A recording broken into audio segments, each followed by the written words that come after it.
तो इस प्रश्न में आपसे क्या पूछ रहे हैं, और मैं आपको बता दूं ये इंपॉर्टेंट प्रश्न है। इसमें जो आपको स्टैटिक प्रश्न बताऊंगा वो सारे वो होंगे जो आपके कई बार एग्जाम में रिपीट होते हैं, अगर प्रश्न आपके सौर मंडल से, सोलर सिस्टम से आता है तो प्रश्न क्या कह रहा है, अभी हाल ही में एमपीसी का मतलब हो गया माइनर प्लेनेट सेंटर, तो इसके द्वारा सौरमंडल में स्थित ग्रह के आसपास 12 नए उपग्रहों की खोज करने की घोषणा की गई है। वो ग्रह कौन सा है? तो आंसर होगा बृहस्पति, जुपिटर।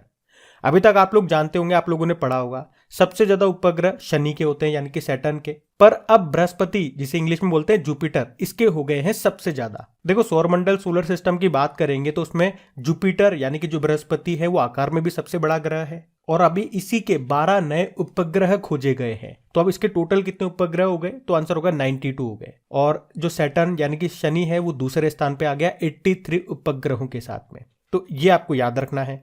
अब सौर मंडल से, सोलर सिस्टम से जो आपके एग्जाम में प्रश्न बनते हैं वो मैं आपको एक कराने वाला हूं। उससे पहले आप इस इमेज को देखो, यहां से आपके बहुत सारे पॉइंट्स क्लियर हो जाएंगे और इमेज को देख करके आप ज्यादा जल्दी सीख पाओगे।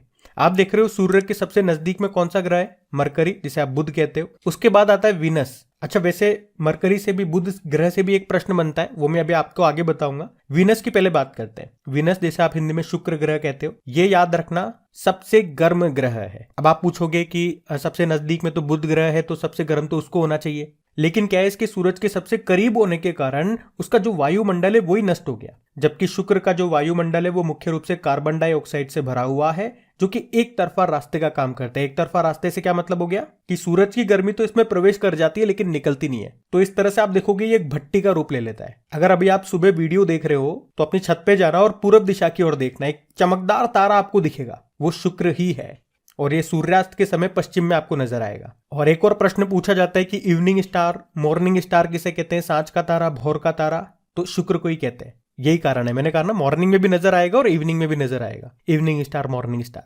इसीलिए कहते हैं। उसके बाद हमारी अर्थ आ गई, जिसे नीला ग्रह कहते हैं पानी होने के कारण। उसके बाद मार्स आ गया, मंगल ग्रह आ गया। मंगल ग्रह में मीथेन गैस मिलती है, इसे लाल ग्रह भी कहते हैं। यहां से भी दो तरह के प्रश्न बनते हैं। 2 उपग्रहों के नाम पूछे जाते हैं इसके, फोगोस है और एक डिमोस है। और दूसरा प्रश्न पूछा जाता है कि मंगल ग्रह का सबसे ऊंचा पर्वत कौन सा है? तो आंसर होगा ओलंपस है। उसके बाद जुपिटर आता है यानी कि बृहस्पति, और याद रखना मार्स और जुपिटर के बीच में यानी कि मंगल और बृहस्पति के बीच में एस्टेरॉइड बेल्ट पाई जाती है।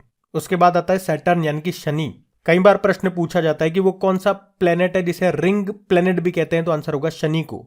मतलब इसके आसपास छल्ले मिलेंगे आपको, और कितने छल्ले मिलेंगे आपको? 7 छल्ले दिखेंगे इसके आसपास, जो कि बहुत छोटे छोटे कणों से बने हुए होते हैं। याद रखना शनि का सबसे बड़ा उपग्रह एग्जाम में पूछा जा चुका है, तो आंसर होगा टाइटन, सुना होगा आपने।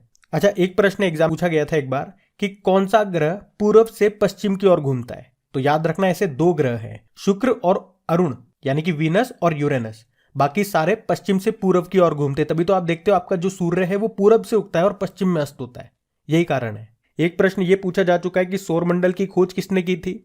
निकोलस कोपरनिकस ने की थी 1543 में। एक प्रश्न ये पूछा गया एग्जाम में कि वो कौन सा ग्रह है जिसके कोई उपग्रह ही नहीं है? तो आंसर होगा बुध और शुक्र, 2 है, मरकरी और वीनस। और एक सिंपल सा प्रश्न तो आप जानते ही हो, किस ग्रह को पृथ्वी की बहन अर्थ सिस्टर कहते हैं? तो आंसर होगा शुक्र को, वीनस को। और देखो इस क्वेश्चन को कराते वक्त मुझे भी विचार आ रहा है कि यहां से काफी प्रश्न एग्जाम में आते हैं एज ए स्टैटिक, तो क्यों ना इसी पे आपकी एक छोटी सी क्विज बना दी जाए उन सभी इंपॉर्टेंट क्वेश्चन की जो एग्जाम में पूछे गए यहां से, जैसे कि जो भी मैंने आपको कराया। तो आपका क्या विचार है, क्या बना दें? क्या आपको जरूरत है या आपको सब आता है? और हाँ, अगर वीडियो को फर्स्ट टाइम देख रहे हैं तो चैनल को सब्सक्राइब करके बेल आइकन को प्रेस जरूर करना, ताकि आपको नोटिफिकेशन मिल सके टाइम पे। और लाइक नहीं करा तो लाइक कर देना और शेयर कर देना अपने सभी स्टडी ग्रुप में। अभी हम बढ़ते हैं आगे।